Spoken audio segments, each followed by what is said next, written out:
I want to go to the ACC because that's a game where if Florida State wins this game, and as long as Georgia beats Alabama and doesn't cause that crazy scenario we were just talking about, Florida State will get into the playoff as a 13-0 team. They're going to get in as a 13-0 team. But are they going to win this game? We saw Tate Rodemaker once in a start, and that was against Florida, and it was much tighter than it should have been. We saw Louisville throw up all over themselves against Kentucky, and you kind of wonder, were they looking ahead to this? I think you get a better version of Louisville than we saw on Saturday, but I also think you're going to get a better version of Florida State now that they've had a full game, Norvell calling plays for Rodemaker to figure out what they do best. Need I remind you, and as we sit here today, so again, this market could get manipulated. Louisville, Florida, coming up on Saturday. So FanDuel showing 3.5, Florida State 3.5. DraftKings, for example, is showing Florida State 3. The distinction between that toggled number of 3 and 3.5 for bettors, understand the key number is 3. So we'll start there. But you have to remember the original purge for Jeff Brohm, and this is what Brohm does. Brohm loses games he should, and he wins games he shouldn't as well. The original purge was when he went to Pitt and threw up all over himself, and that team lost to Pitt. Pitt is terrible, no offense. But going to Pitt with everything to play for, because Louisville is one of the faster teams I've watched this year. I'll just say that. As far as speed, they're ridiculous. Good they pass should rush. Yes.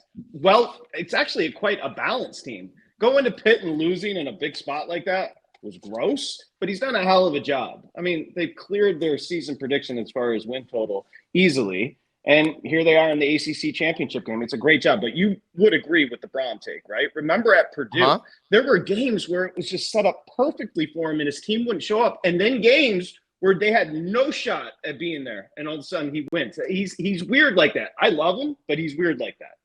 Yeah, and this is one – I don't know that this is one they're not supposed to win. I think people – just because of the quarterback situation. Yeah, the line tells you it's fairly even. I think Norvell's a hell of a coach. I thought Florida State should not have struggled with Florida the way they did. It did feel like that Mike Norvell and Tate Rodemaker were on a little better wavelength kind of from the right before the half on.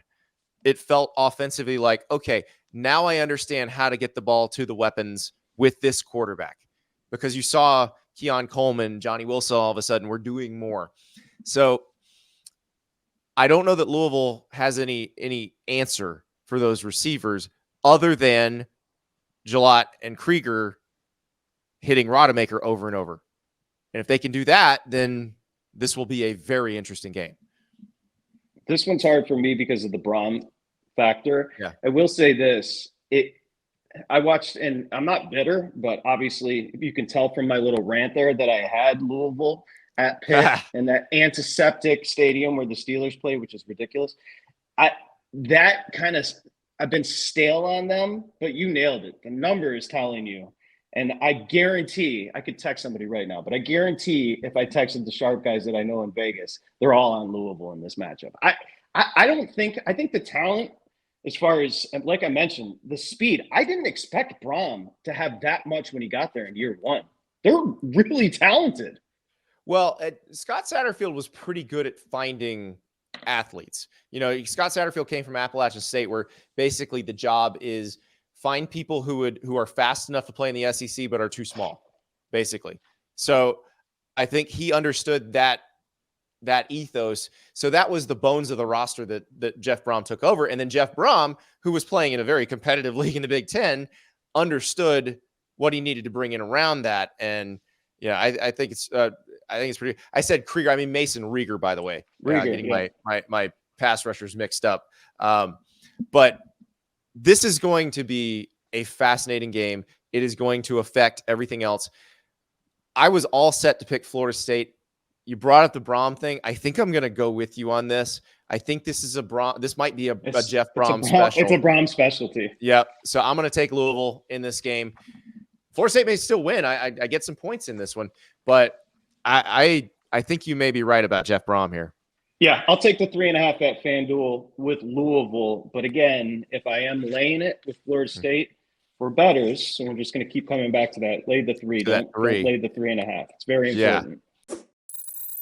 Thank you so much for watching. Just a reminder, subscribe to this channel right here so you never miss an episode of Andy Staples on 3. And oh, by the way, watch all the other great videos on the On3 Sports YouTube channel.